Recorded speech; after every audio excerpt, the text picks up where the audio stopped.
Tell us about the Vascular Birthmarks Foundation International. First of all, you founded it. What exactly is the role of your foundation around the world? Well, we actually have 3 primary objectives, and I am still today the president and founder. Our first objective is to educate physicians and families. What is this birthmark? What are my treatment options?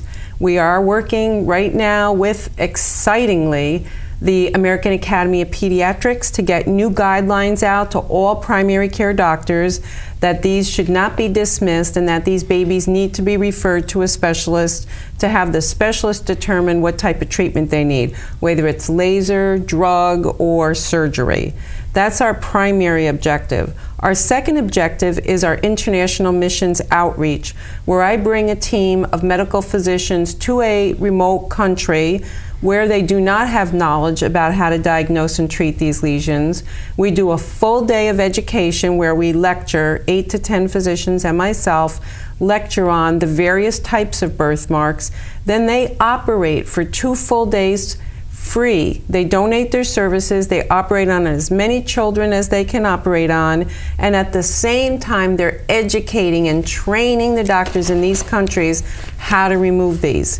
After they come back, and I bring the team back, then the country chooses a physician as an expert who then comes to New York and spends an additional 2 weeks with one of our treatment specialists to get even more experience. So that's our international outreach. We've been to Moscow, we're going to Delhi. I was going to ask you about your trip. We've been to Moscow. What happened in Russia? We treated 125 children for free. Right. To date, it's been a little over a year since we've been there, and they have treated over 400 children. So this is a real paying it forward endeavor. We're not just removing tumors, going home and leaving them. We're establishing a clinic, a treatment center that can sustain itself. We're going to India soon. We've been invited, and we are scheduling a trip to the Ukraine. We've been invited to Canada, and we've also been invited to China and Israel, which we're hoping to do in the next 3 years. Since these doctors volunteer their time, and it is a time-consuming endeavor, minimum of 5 days that they have to leave their practices, I try not to schedule a trip more than once every 9 to 10 months. And I also try to give different doctors who are interested a chance to opt into one trip and opt out of another. So some surgeons may go to Russia and others may go to India, but that's the international program. We also set up a VBF International website in that country. We have 12 international chapters. We are on every continent in the world. We get 2 million visits a month on our chapters. Russia is our second highest. The United States is our highest, of course, but Russia is our second highest with 400,000 visits a month alone.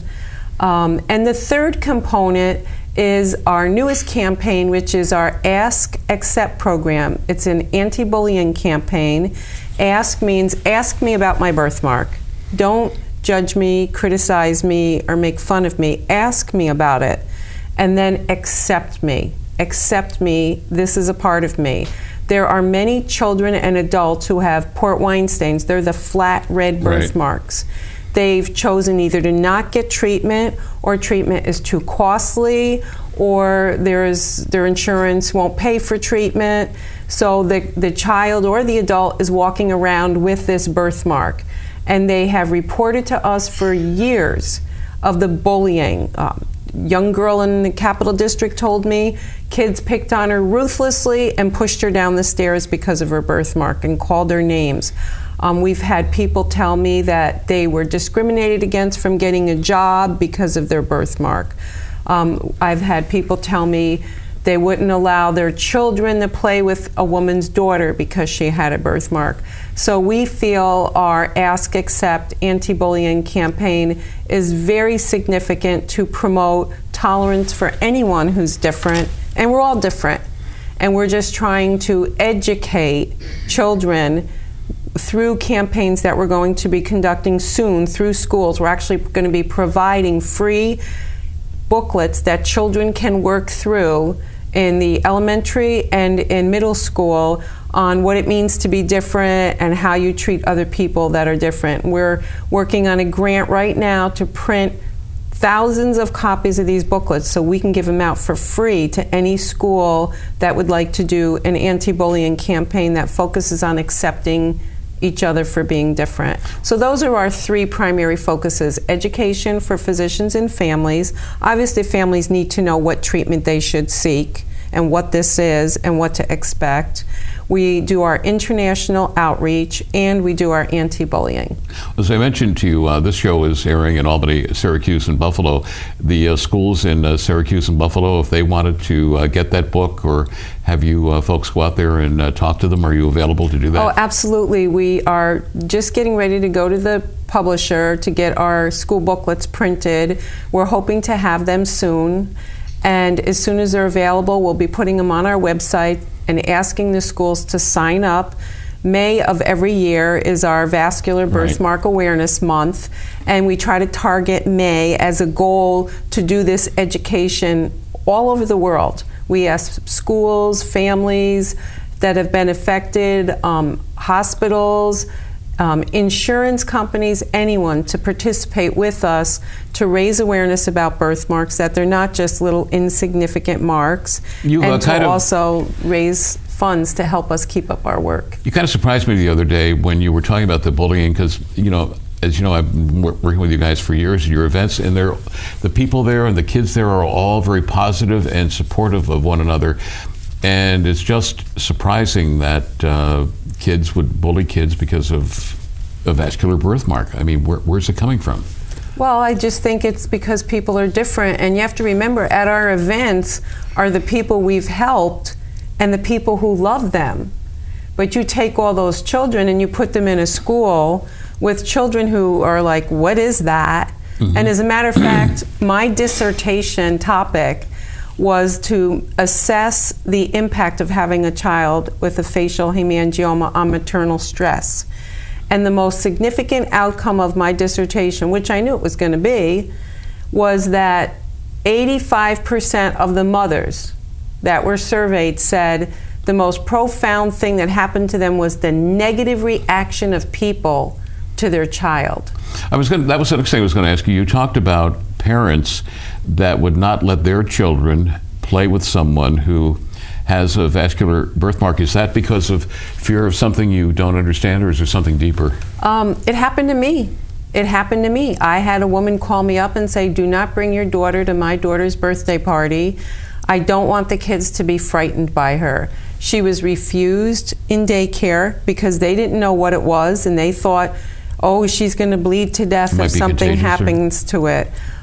People don't understand these. They don't know if it's contagious, if it can spread, if something's going to happen to it. It's ignorance. It's a lack of knowledge. And that's why we focus on education, educating physicians, educating parents, and educating the community on what are these and what can people do to support families with these, and what can we do to help cure these, treat these, make them go away. That's our goal. I believe, and every physician I work with believes, every parent has the right to a normal child.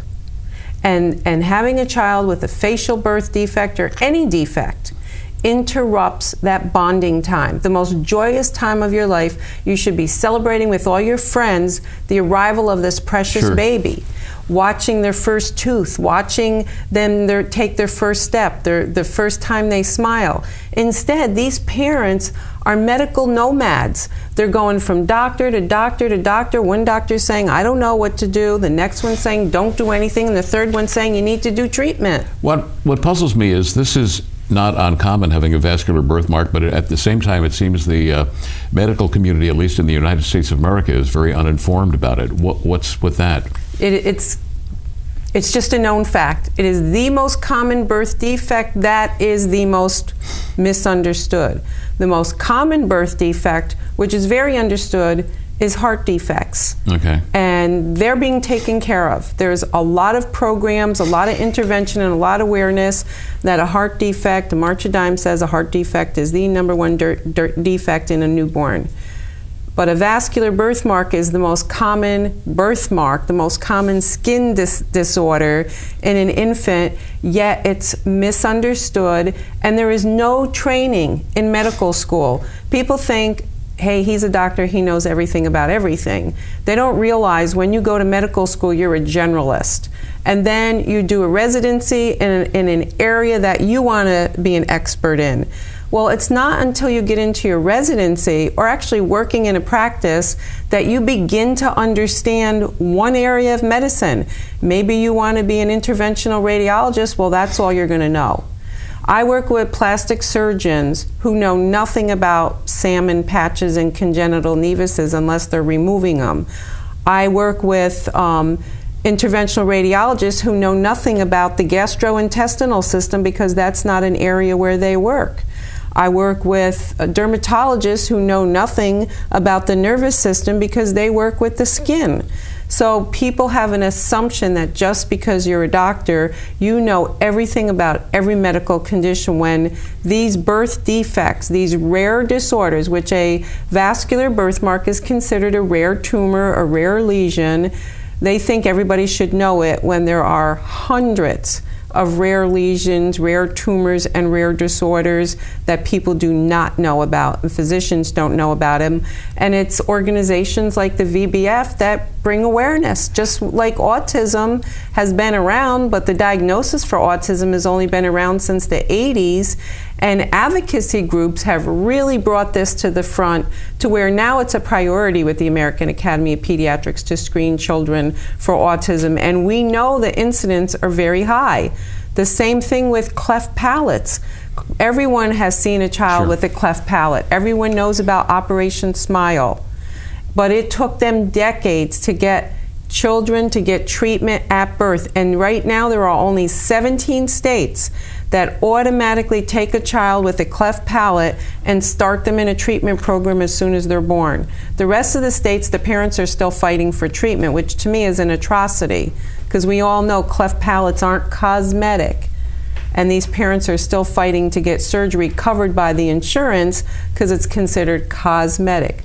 We face that same nightmare. Well, I was going to ask you... tumors the size of a baseball on a baby's face are classified as cosmetic. I was going to ask you, what impact is Obamacare having on parents or those that have a vascular birthmark? Well, it's a lose-lose impact.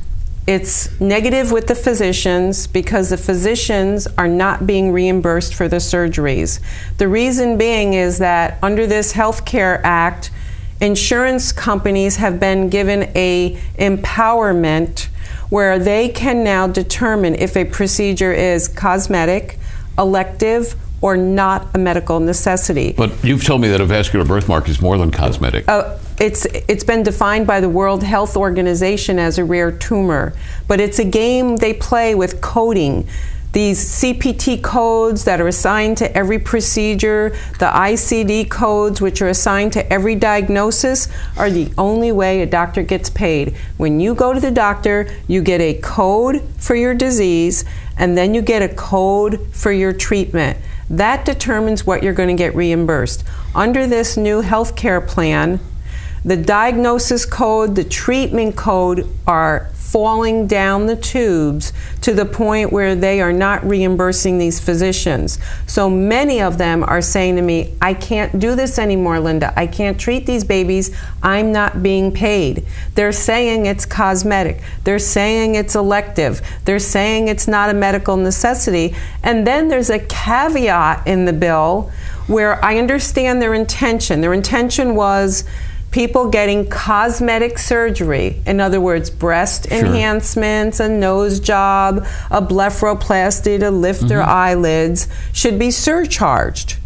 They're electing to have a procedure, let's surcharge them. They're paying 10 grand for a facelift, let's give them a 10% surcharge, which is another 1,000.